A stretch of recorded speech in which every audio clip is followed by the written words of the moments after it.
words, phrases, inventions, metaphors are repeated throughout the chapter, or what kind of phrases are repeated? What language is used over and over in the chapter? And then let's talk about the significance of that. What color is it? Pink. Well, I wanted to say Stephen Hawking was repeated a few times. And, I want to say since his father always put, little, adventures for him or, scavenger hunts for him when he was little, his father might have been, a science, major or something like that. So it's probably, Stephen Hawking was, a way where they both connected, where how Stephen Hawking's accomplishments could have inspired his father and also Oscar at the same time. So, that could be, the way how he connects with his father after death. Stephen Hawking could also be an inspiration for Oscar because Stephen Hawking also has a disability, but he's this genius that everyone admires. So that could be something for him.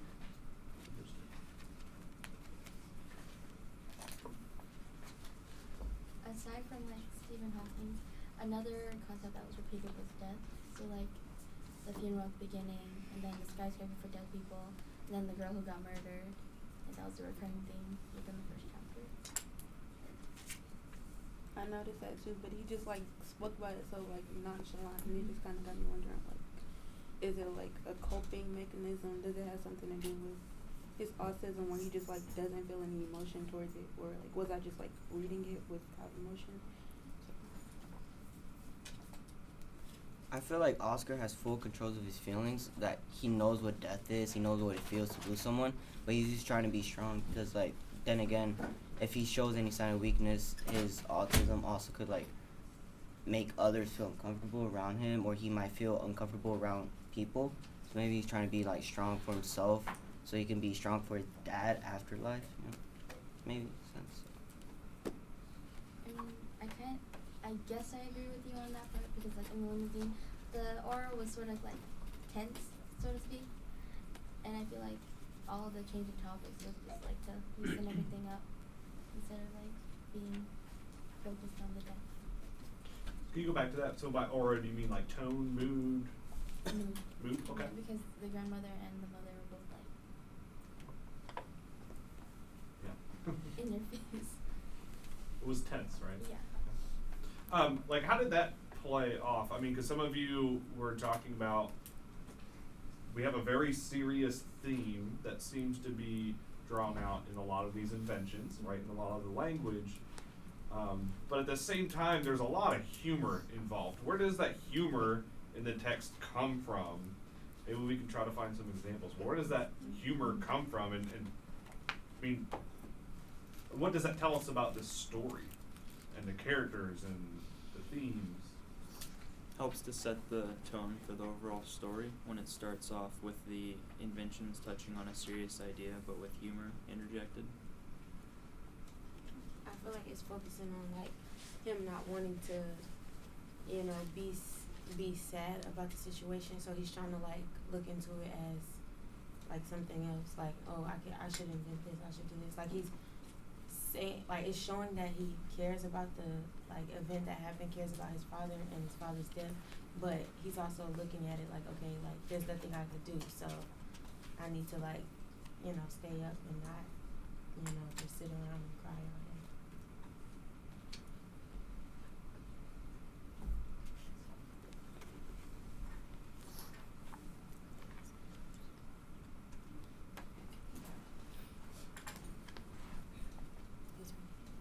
So one of our questions was how come Oscar doesn't like his stepfather or doesn't treat his stepfather right when he was attempting to connect with him? For example, when his stepfather was in the room and he grabbed his yo-yo and Oscar was like, yo-yo moi, but he meant something else. He won't ever be his father, and he would never be something like that. Why do you think that happened? People with autism, a sort of factor of autism is social incapable, they aren't able to socialize well. So I feel because he wasn't his father, he didn't want to interact with him the way that he did with his actual dad. Because his emotions and the way he acts wouldn't really come out as affectionate towards him. Does that make sense? I don't think it makes sense. Can I ask you a question? So do you think that has to do with his autism, or is more of like my father died and you're trying to play a father figure? I feel like it's both, because with people who actually get a step parent, I feel like sometimes they want to like them at first, because like it's a change. Could you repeat that? I didn't hear you. I'm sorry. It's a change that they might not like. Yeah, because he wasn't really, even with that, like you saying that, it might be because of his autism, but like he wasn't really enclosed when he was talking to the limousine driver, or when he was talking to the jujitsu teacher, or like how he gave everyone a key. He probably just felt like he connected with them so he can give them a key to his house. I mean, that's a big thing. I mean, he might not understand it's a big thing, but like he had reasons behind, oh, she's a good person, I know she's a good person, so he kind of connected with them. So why was it different with his stepfather? That's why I was saying maybe it's just that he feels like he's trying to replace his dad. He doesn't want that connection because he sees someone else like with his mom, and then he's young too, so he might just not like him. When did the stepfather come into play? Like, has the mom and stepfather always been together? The Or when author did they split? only mentions the stepfather once. Why do you think that is? I'm not sure. So I don't think he's trying to replace his father's position since they're already been separated. I just feel like he's trying to come into the picture more and connect with Oscar. But Oscar's anxiety and feelings toward the stepfather is like less dense, I should say. He's not really connecting on a level that his stepfather understands. Maybe he is trying to get to know him, but it's hard for him to communicate his feelings. I think that the author, at least in the first chapter, only has the stepfather appear once to emphasize their lack of relationship, where he's there after his father's death, but he's there very briefly, and they don't connect while he's there. How was the relationship with the father established before that point for the reader? They show, let me find it real quick. There's a point where Oscar and his dad are talking, and I think that's the main part that highlights their relationship. It's in the quote you gave me for the blog 3, where they're talking about the universe and the meaning of life, etc., where his father ultimately ends up saying we exist because we exist, and Oscar and his father had like a discussion to get to that point where they're talking to each other and understanding each other and what they're thinking. How would you characterize the relationship that they have? I don't know. I would characterize it as like the ideal like father-son relationship, because like just from like the glimpse we got in the first chapter, they seem like very close, and you can tell that he connected more with his father than he was able to with his mother. And it was just like his father understood him, like he saw through his disability, and he understood what Oscar was trying to communicate.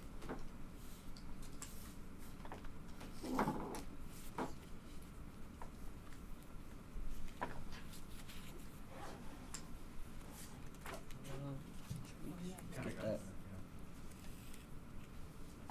yeah. Okay, so on page 4, there's this insert of the limousine driver's business card, and then on page 10, if I'm not mistaken, 15.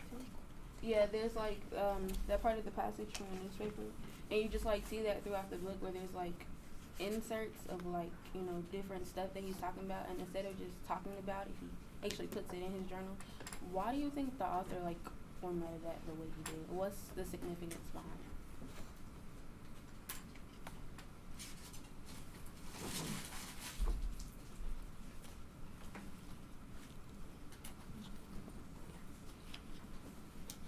The business card is on page 4, right? Yeah. And then page 9 and 10 is where the newspaper article is.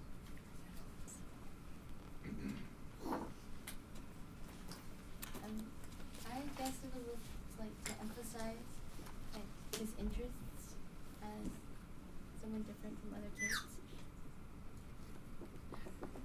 Yeah. So like not many kids would be interested in like a news article like that. But he went out and investigated out of curiosity. So I guess it turned out that's how different he is. Personally, I thought it was just the style of the author, but now thinking about it, there probably is a reason. I don't know. But Sally's saying, like, to make it more interesting to a reader, like, to me, the red pen circle, it made me interested. Like, oh, let me read this just for that one red pen. And then the business card, I actually read the business card. But who knows why? But yeah. So you're saying Just it for just like visual. stood out to you, like Yeah. it drew your attention, and so Yeah. you feel like it's like important to the chapter Yeah. because the author wanted. Yes, it's important. Got yes. you.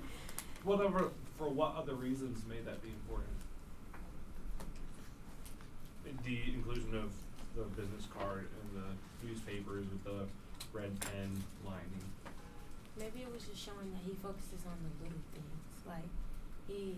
Like the man's business card, he felt like he needed to insert it there. Like Oscar, he focused on the little things. Like he said, his father writes in the books, and he wanna like read it and stuff.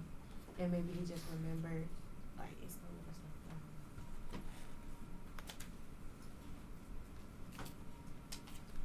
I think we have time for like one more question.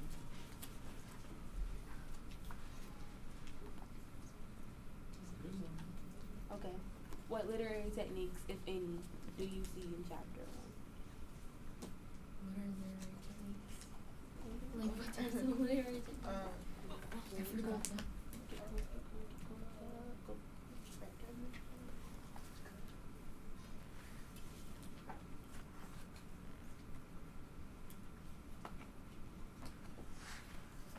One literary technique that we've already mentioned is repetition, where that plays a fairly important role in the story because it emphasizes different things which are either important to the characters or something the reader needs to remember. Let's focus a little bit on, we hadn't talked about symbolism, imagery. We haven't talked about that yet, like images.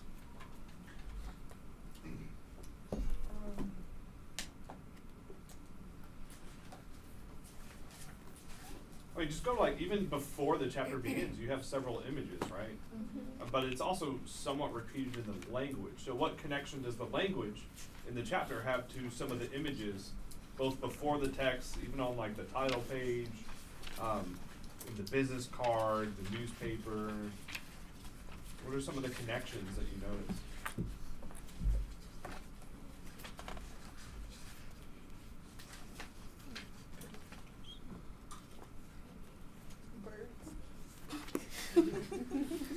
All right, so Jabra, tell us what the images are, right?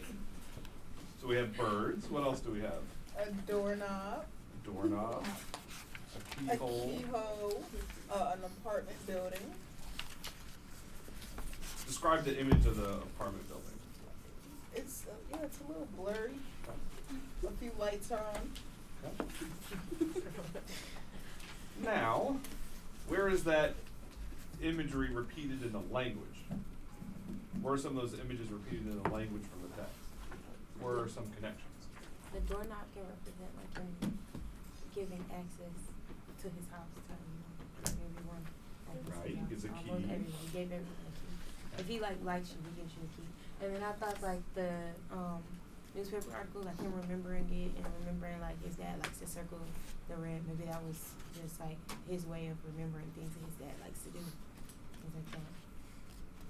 Birds, aren't they from like when him and his father were in the park and they were doing that puzzle thing? I don't know what page it was on, but he said something about a lot of birds flying around. And now that I'm looking for it, I'm not going to be able to find it, so I'm not going to. One other section are the birds important.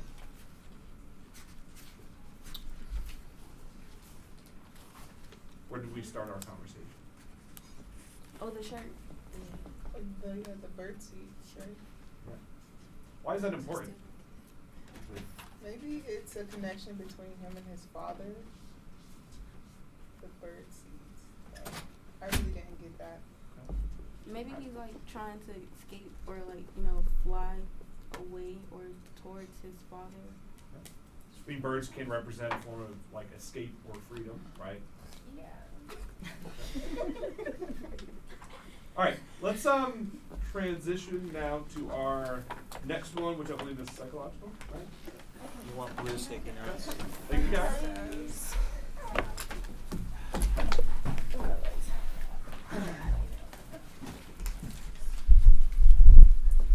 We need a new group of people in the front row.